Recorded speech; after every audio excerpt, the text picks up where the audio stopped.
So the borders are going to start opening up very soon. I'm excited. Are you going anywhere? Yeah, I'm going overseas. I'm getting off the island. Where are you going?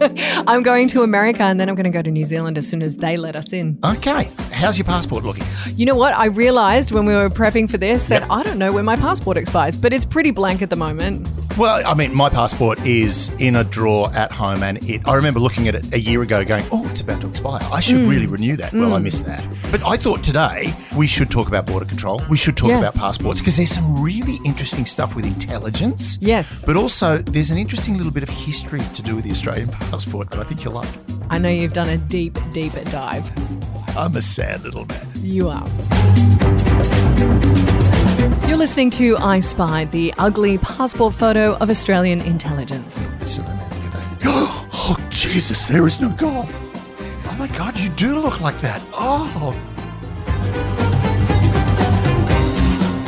Hello and welcome to I Spy. My name's Michelle Stevenson. I'm here with David Callan and we're going to talk all things passports today. We're going to touch on things like, I wanted to bring up Australia's passport ranking, which I found very interesting. Oh, I didn't hear that. I'll look forward to that. ASIO's role in passports, terrorism and spies. And you probably have a few things you want to digest as well. Yeah, well, also, there's a lot of stuff I want to talk about because passports are a relatively new thing. Yes. Right? So really, we didn't have an Australian passport, a true Australian, just for Australians passport until I think it was about 1968. Right. Right. And before then, you were a British Australian. Yes. Right. And if you were British, you could get an Australian passport because you were born in the Commonwealth. Now, the history of the passport is a lot of fun. I mean, it was basically passports were used to control populations. Right. You were able to stop people from leaving the country. I mean, it's called ne exeat regnu for the Latin speakers out there. And I know there's plenty of them. They're all listening to us right now. Yeah, they're all the Latin ones going, quid. So essentially it means let him not go out of the kingdom. Okay. So it's basically a way of sovereignty, of maintaining a military by keeping the people in. Yep. Right. And that became a really important thing for Australia. Australia really started looking at passports during World War I. Right. We suddenly realised, hang on, we're about to go to war and we're going to have conscription. How are we going to keep the guys in? Yeah, because interestingly enough, my father, the way he arrived in Australia was he was on a merchant sailor ship. Oh, yeah. And he literally just got off and then never got back on. He's a boat person. He arrived He's an original boat person. What an original boat people. Right, so this is the thing. They wanted to stop people from leaving because they were about to have conscription. And there's a very famous case of the blacksmith boxer Les Darcy, who didn't want to fight. So he escaped the country the night before the referendum on conscription and went to the United States. And they used that as a way of saying, we need to bring passports in because, look, you get shirkers like the blacksmith boxer leaving the country and not serving us. The other reason they wanted to look at passports was that by the end of the war, you had a lot of returning soldiers. Yeah. You had a lot of migrants trying to get here. Yeah, I was going to say refugees would be a big one. Yeah. You had the Spanish flu. Oh, yeah. And there was this little thing called the Russian Revolution going on. And they suddenly went, oh, my God, communism. The communists could come here. Yeah, we need to stop the threat. We need to stop the threat. So we need to give all of our Australian people passports Australians and other members of the British Dominion. Right. So we then had that come in and that started a huge fight in Australia because Australia started as a penal colony. I always say colony and it's wrong. Australia started as a penal settlement full of It's funny that you would always trip over colony but not penal. Yeah, funny. Yeah. I'm a guy. What do you expect? Yeah. So many ways you could go wrong with it, but we'll choose the latter. Let's go with the longer word, not the word that is quite related to me physically. Anyway, there was a huge problem because to travel around the colonies back in the day when we were a colony, you needed a ticket of leave. And, of course, Australians in the 20s went, well, you can't do that. You're turning us back into criminals. Which makes complete sense. We are criminals, really, let's be honest. But so that became a huge problem with Australia trying to get the passport in. Then, of course, we had the Second World War. And then once we got into the 50s, we had communism. And that, the whole thing Evatt. Was it Doc Evatt? No, it was Chifley. Prime Minister Chifley said, we're not going to stop people from leaving the country if they're communists. Yep. And then Menzies went, well, actually, no, we're going to stop people. We're not going to give communists passports. We don't want them travelling overseas. Now, this dates back to Tudor England. Now, Tudor England, there were all of these priests in Tudor England, Catholic priests, who would go to Spain to study. Mm-hmm. And then they'd come back as, trained revolutionaries. And really rich. Yeah, and really rich. But yeah, really rich. And funnily enough, they've got so many children, but they're priests. All of these nieces and nephews, what's going on? Yeah. But Tudor England, Queen Elizabeth basically turned around and went, we're not going to let Catholic priests leave the country because then they're going to come back wealthier, armed and educated. Yeah. And we don't want that because... And they can spread whatever mischief they want to. Exactly, right? So that was the thinking behind the Menzies government. There was a very famous case, Wilfred Burchett, who was a Communist Party member, but he was a journalist and he wanted to know what was going on in Korea during the Korean War and also Vietnam during the Vietnam War, but he wanted to see it from the opposite side. So he went over to Korea. I think he was based out of Japan, but he was going into Korea behind the enemy lines there and also behind the enemy lines in Vietnam. And the Menzies government basically said, we're cancelling your passport. You'll never get into Australia again. And if you try to get in, we're going to arrest you for treason. And it became a 20-year-long court case to free this guy. Wow. So that kind of set up what happened, within the last 5 years. Yeah. Where we can start cancelling passports. We can start cancelling passports. Yeah. But, I mean, the interesting thing about the whole Burchett going behind enemy lines is that was also one of the most important reasons you had a passport. Yep. It allowed you to travel. And Casanova is a great case. He wanted to go to Holland when Italy was having a war with the Netherlands. He wanted to travel to Holland. He obviously wanted to go there and shag someone. Yeah. That's his style. So he was given a letter of safe conduct or a letter of introduction. Right. And in the letter it says, admirals, generals, governors, commanders allow the bearer to pass freely. Casanova really liked it because, as he said, it makes people respect you. Right. Because it is. Not many people got these tickets. Yeah. For you to leave back in the day, back in the sort of the medieval period and right through up until the 19th century, for you to leave a country, you needed to get a letter signed by the king. Until Charles I went, I don't like signing all these things. Can you get someone else to do it? Was Charles I like a Cockney? I don't know. Why not? Haven't done a Cockney one lately. So anyway. Was it Cockney? Was that what you were just going for then? So like dirty, rhyming, London. Sort of bad East Enders. Yeah, okay, yeah. It's bad East Enders. That's what it is. Okay, continue. Right. So anyway, this became the thing with Australia, was to get a passport in the 50s, or the 50s I think it was, you needed to be a person of good character. You needed a letter of introduction from an MP or a judge. And it's like you go through the list of how many people you needed to talk to get a passport. It was incredible. It kind of sounds like the current expectations for women in Saudi Arabia. They can't leave the country unless they have all of those things signed off, or a man signs off. Yes, or of course, to be a female candidate in the Liberal Party. You really need to know a lot of people. Yeah. Now, here's the interesting thing. We enter the 60s and suddenly we have global travel becomes big. Now, when I joined ASIO, they said, one of the questions was, what is the most influential ism of the 20th century? You said tourism. I said tourism. I've heard this before. You've heard this story. Maybe a couple of times. Listeners have probably heard it too, but it's a good story. But funnily enough, it was not a wrong answer because now we had lots of people traveling. Yep. We needed to give them passports. It makes sense. So our passports have evolved and we had to standardise them because they needed to be read electronically. Yep. And that's why all passports are the same size. They're pretty much the same sort of thing. They look pretty much the same. A passport in one country is going to be the same as a passport in another country. In Australia, we have certain biometric measures in it. We have holograms on them. We have invisible ink, glow-in-the-dark ink, all that sort of stuff. We've got them. And the reason we have all of these different pieces of information and security on them is you don't want people to copy your passport. No, exactly. Right. And interestingly enough, so both my parents are English, and instead of getting an English passport, I applied for at the time a thing called right of abode. So in my passport, I have a stamp that says I have English right of abode. So you can go to England whenever you want. And live. And live. And work. Yeah. Yes, now, but I don't have an English passport. I'm still an Australian passport, Yeah. but inside it has English right of abode. Because there was a thing where I think it's between the age of like 18 and 30, you can, as an Australian, go and work and live in England and it's not a problem. But then after a certain period of time. Well, interestingly enough, the reason why I didn't get a British passport was because, and this is, you're going to hear this and go, this is so British. Yeah. Because my dad and my mum weren't married before my dad died, they don't recognize that my father was my father. That is so English. It's so English because they weren't married. But like he's on my birth certificate as my father, but because they were not married, they don't recognize him. By the way, I like the hand gestures. What none Not of you what can you see right expect. now is Michelle is bringing both her hands together, face forward, palms forward, above her head and tapping them. But I always as a marriage.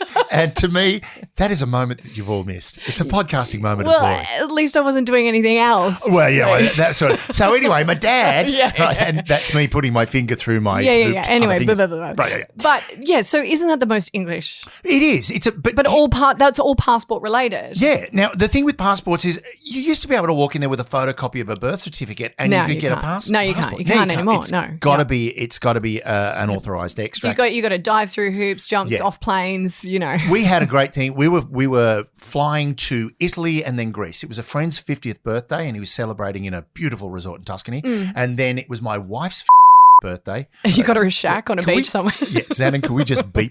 Yeah, it was my wife's boo, but yeah, she's beautiful. I love her. Anyway, we're about to fly out. My wife is in Melbourne at a conference. My son, who'd gotten back from a drama tour to New York and Toronto, private school education. God, he's a lucky little bugger. Anyway, he gets back and my wife rings and goes, "Can you just make sure all the passports are ready to go?" I go through the passport drawer.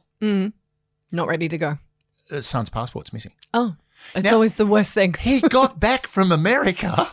We took him off the plane. He got through border because when you get to the border, just to come into the country, you got to show your passport. Yeah. He had his passport, but from the airport to home, he lost it. Oh.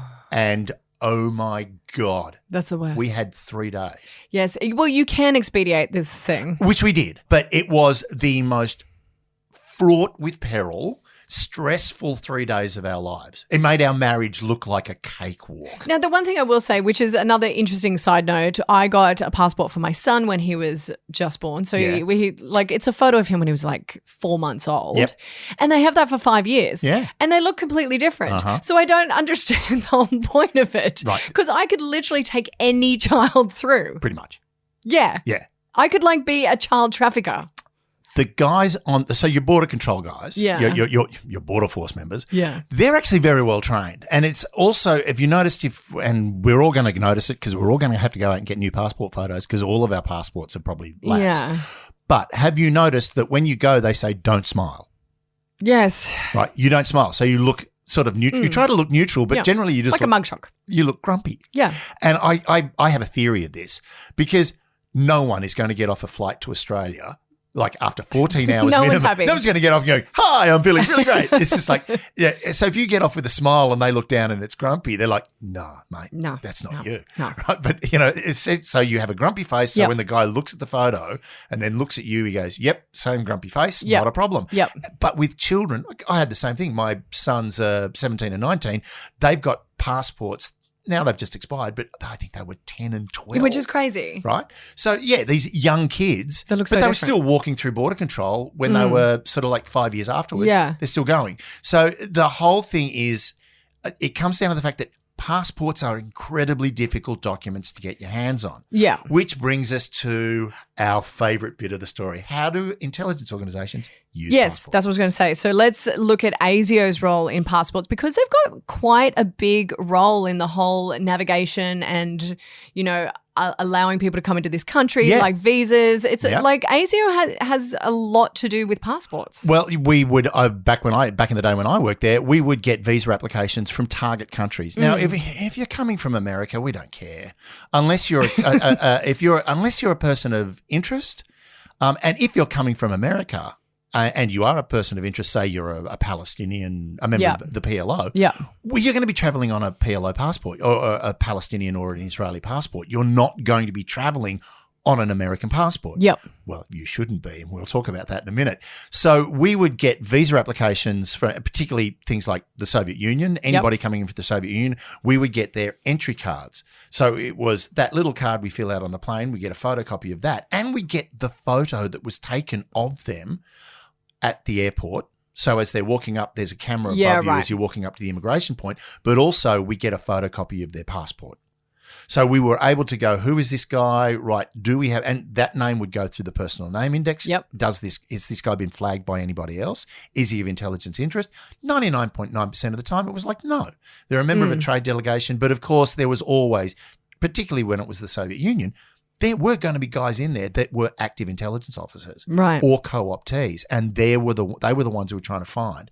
So, yeah, if you're coming from target countries, ASIO is going to look at your entry deals. As a major research institution, Arizona State University offers the most online bachelor's degree programs, along with world-class faculty and dedicated support. Discover why ASU is ranked #1 in innovation for 9 consecutive years. Tap to learn more.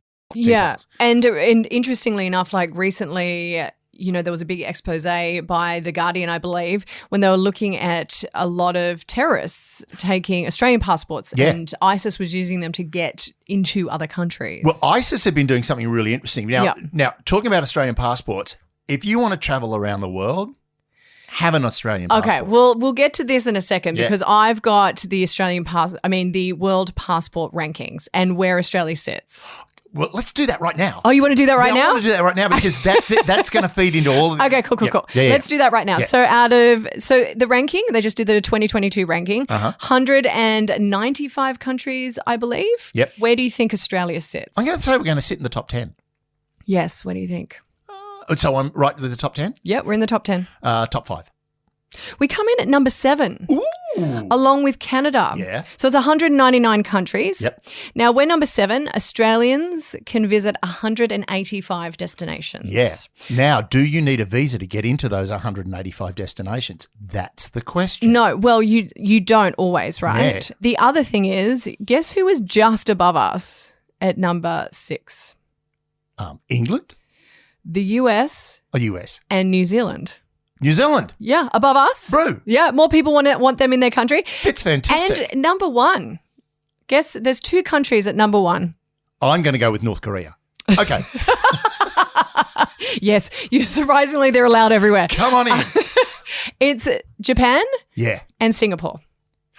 Oh, well, you see, the thing about Singapore is it's a hub because it's a trading hub. Yes. Right. I think that the reason that would be so free is it's a fairly neutral trading hub and they pretty much let anyone in there anyway. Yeah. Because they're a nexus of trade, of travel, the whole ball of wax. Now, the interesting thing about that is that list is a really interesting list. Australian, Canadian, New Zealand, British, Irish. Where's Ireland on the list? Ireland, I think, was above the US. So I think Ireland was around number 5. Yeah. Yep. Right.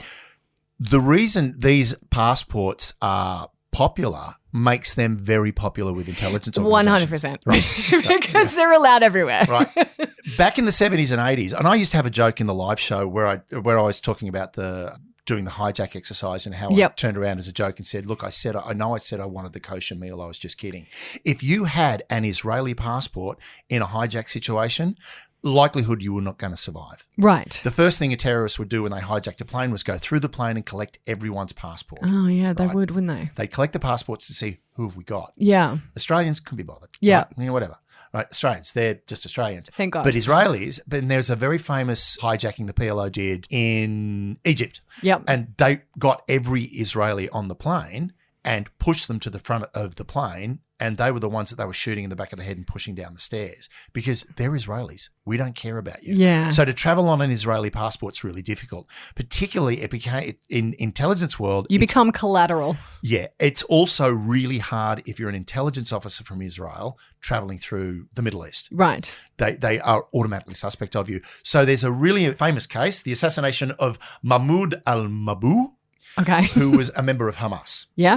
Another Palestinian organization. He was found suffocated or maybe drugged or maybe electrocuted. They're still not released. Or maybe all of the above. Actually, by the sounds of it, he was injected with a paralytic agent in his legs, so he couldn't struggle. Yeah. He was then shocked, electrocuted to shorten his breath, and then a pillow was placed over his face, and he was suffocated. Oh, so not very nice. Yeah, right. In his hotel room in Dubai. Now, Dubai immediately went, we think this is an Israeli operation, and they checked a whole bunch of passports, 26 to be exact. There were 26 people involved in this operation to kill one man. Oh, my gosh. They were all Israeli intelligence officers.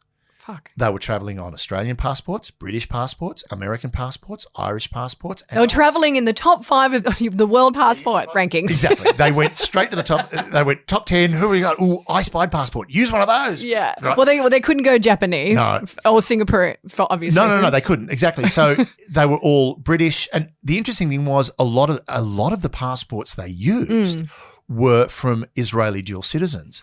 And those dual citizens were absolutely incensed that their passports had been used in this way. They didn't even know their passports had been taken. Well, and because these are countries too, like Australia and England and the US are very multicultural countries. Exactly. So you could anyone could get away with using these passports. Yeah. Now, they do, when you look at the list, and they've got a list of all the names, and they're exceptionally white bread. Now, Dave. Yeah, Dave. Brett. Karen. Karen. The interesting thing about it was a former Mossad intelligence officer has since spoken out saying there is a company in Mossad that does nothing but produce fake or forged passports. Right. Because they need them to travel. They need them to be able to get in and out of countries covertly. Now, if you're traveling in as a declared intelligence officer, you are going to go in on your passport. But if you're going in as an undeclared officer, particularly if you're what's called a NOC, non-official cover, so you're not traveling in there as a diplomat, you're traveling in there as a businessman, chances are they're going to set up a cover identity for you, and that means you need that documentation. Now, if it's an official operation, it's not hard for me to, if I needed to, I'm pretty sure an intelligence organisation like, say, ASIS could turn around to the Department of Foreign Affairs and go, we need a passport for this guy. It needs to be this name. These are the details. Fix it all up. And boom, you've got a false identity. I would not be surprised at all if Australia did that. What the Israelis do is they either access passports of dual citizens and then rephotograph them, so they put different photos on them. That makes sense. Or they just create complete forgeries. But how difficult? That's going to be more difficult now with the technology that we have. Like, especially if you're entering the US, you've got the ocular security system. Yeah. By the way, I'm flagged, so every time I enter the US, I have to go into that. That's great. I know. I'm a person of interest, which is just annoying because I'm going to the US in a couple of months. It's just because of a skiing trip. It's just because of a skiing trip. Yep. Which is going to be so much fun when I go over to the US in April because I always have to give myself an extra hour or two just to enter. Remember, they're going to go, and you're doing a podcast about space, are you, huh? Let's have a little look at you now. I'm fucked now, aren't I? You're totally rude. They're not going to let me in. They're not going to let you in or out. Can I tell you, Gitmo is lovely this time of year. Can you not? You'll be fine. But so now it's going to be more and more difficult, surely, with the new technology. You would think. But then we go to this ISIS case. Yep. Now, that's the article that the Guardian put in it. And thank you very much for sending it to me because I just hoovered it up. What was really interesting was they're talking. This is not a government-sanctioned operation. These are just guys in, I think it's Istanbul. Yeah. Like a lot of them in Turkey. Making them. Just making them. Just churning them out. And the classic was there are favoured passports they like to use, probably because they're easier to make or easier to access. Things like the Russian passport. And they went, but what about the biometrics? Yeah, we can fix that up. What about the secret? Oh, yeah. And the forger actually stuck one of his fake passports under a black light and then put an official Russian passport under the black light, went, spot the difference. And a trained eye would. Yes. Right? But a regular person wouldn't. What was really interesting, that the thing they said in the article was how if you show up and your biometrics don't work, so you put your passport down on the machine, they scan it, and then you look in the little ocular reader and you go, and they're getting a false reading and another false reading and another false reading. And you're just like going, man, I just want to get, and they look at the picture and go, oh, grumpy. Yeah. Grumpy. Oh, Yeah, look, go through. And they'll let you through generally. They won't stop you and Yeah, look that's at you. interesting, isn't it? Unless they, you're walking in wearing like a hijab and carrying an AK-47. Yeah, if you're brown, they won't let you in. Yeah, but well, if you're yeah. white, you're fine. Yeah. So, I feel like that's where you're headed with that. Skin bleaching. There's a lot of skin bleaching going on in Turkey as well. Yeah. Now, we will put the link up to this article on the I Spied podcast Yes, Twitter. I'll put it on the Twitter account. Because it's a really interesting read, and it was kind of an expose that The Guardian had done. Yeah. And I found it a very interesting read, and I think most of our listeners will as well. And I'll also put up, for the desperados out there, I will put up the 275 scintillating pages of the DFAT history of the Australian passport. Oh my God, I really so excited to read it. My first thing when I found it was like, can it be an audio book? And I looked on Audible and it's not. Well, that's such a shame because I would think there would be a market there for it. I'm going to read it. No. I'm going to spend a day in the blanket fort recording just that. Yeah. So we've got ASIO, kind of taking up the mantle of being in control of kind of who's coming in and all the stuff to do with terrorism. And interestingly enough, when I was doing some research into this, when you look at the war in Syria, that's kind of when things started to ramp up for ASIO. And I think in the 2 years around about 2014, in the 2 years around about that time, they'd cancelled something like 60 passports. Exactly. Now, this goes back to that case of Burchett, all right, where they basically turned around and went, because the minister has the discretion to cancel passports. Yeah. Which brings us to Djokovic and the visa.